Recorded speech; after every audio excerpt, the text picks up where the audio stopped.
მეორე ბახმუტად დასახელებული ავდიივკის სრული დაკავებისთვის რუსეთის საოკუპაციო არმია შეტევებს არ აჩერებს. სწორედ ავდიივკისა და ბახმუტის ბრძოლებთანაა დაკავშირებული ორი უკრაინელი გენერლის, სირსკის და ზალუჟნის სახელები. უკრაინის შეიარაღებული ძალების უკვე ყოფილმა მთავარსარდალმა ვალერი ზალუჟნიმ ავდიივკაში რუსული იერიშების გააქტიურების ფონზე ჯერ კიდევ გასული წლის დეკემბერში განაცხადა, რომ რუსეთი ეცდება ახალი ბახმუტის შექმნას ავდიივკის ფლანგზე. ზალუჟნი თვლიდა, რომ ამ შემთხვევაში მთავარი იყო სამხედროების სიცოცხლის შენარჩუნება.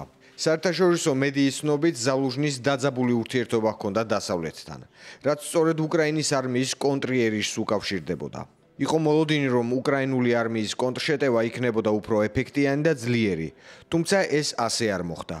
მართალია უკრაინულმა არმიამ ფრონტის გარკვეულ მონაკვეთებზე გაარღვია რუსული წინააღმდეგობა, მაგრამ ტემპი არ იყო მოსალოდნელის მსგავსი. სამხედრო ბლოგებზე გავრცელებული ინფორმაციით, სწორედ წარუმატებელი კონტრიერიშის გამო დაიწყო უთანხმოება პრეზიდენტსა და შეიარაღებული ძალების მთავარსარდალს გენერალ ზალუჟნის შორის. როგორც საერთაშორისო მედია წერს, ზალუჟნის შეიარაღებულ ძალებში მისი ავტორიტეტის გამო ვოლოდიმირ ზელენსკის კონკურენტადაც მოიაზრებოდა. თუმცა, როგორც უკრაინის პრეზიდენტის აპარატის უფროსის მრჩეველი მიხაილო პოდოლიაკი აცხადებს, ზელენსკის მიზანს სამხედრო ხელმძღვანელობის სისტემური განახლება წარმოადგენდა, რათა ფრონტზე უკრაინული იერიშების სტაგნაცია შეჩერდეს. ვალერი ზალუჟნი უკრაინის შეიარაღებული ძალების მთავარსარდლის მოვალეობას 2021 წლის ივლისიდან ასრულებდა. ყასაბი ბახმუტიდან. ასე მოიხსენიებდნენ გენერალ სირსკის მისი ოპონენტები სწორედ მკაცრი და სასტიკი დამოკიდებულების გამო, რის შედეგადაც რუს ოკუპანტებს დიდი ძალების დახარჯვის ხარჯზე მოუწიათ ქალაქ ბახმუტის აღება, თუმცა დიდი იყო მსხვერპლი უკრაინულ არმიაშიც. გენერალ პოლკოვნიკი სირსკი ახლა უკრაინის შეიარაღებულ ძალებს ჩაუდგა სათავეში.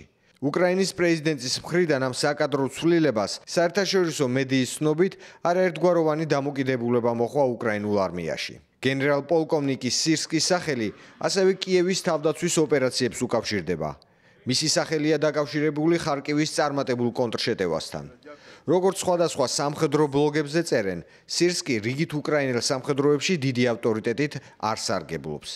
მას საბჭოთა ყაიდის გენერლად თვლიან, რომელიც სამხედრო მიზნის მისაღწევად ყველა მეთოდს იყენებს. გენერალი სირსკი ახალ თანამდებობამდე უკრაინის სახმელეთო ძალებს მეთაურობდა. 2022 წელს მას უკრაინის გმირის წოდებაც მიანიჭეს. უკრაინის პრეზიდენტმა ვოლოდიმირ ზელენსკიმ კი ასე დაახასიათა გენერალ პოლკოვნიკი სირსკი. ესაა ყველაზე გამოცდილი სამხედრო მეთაური.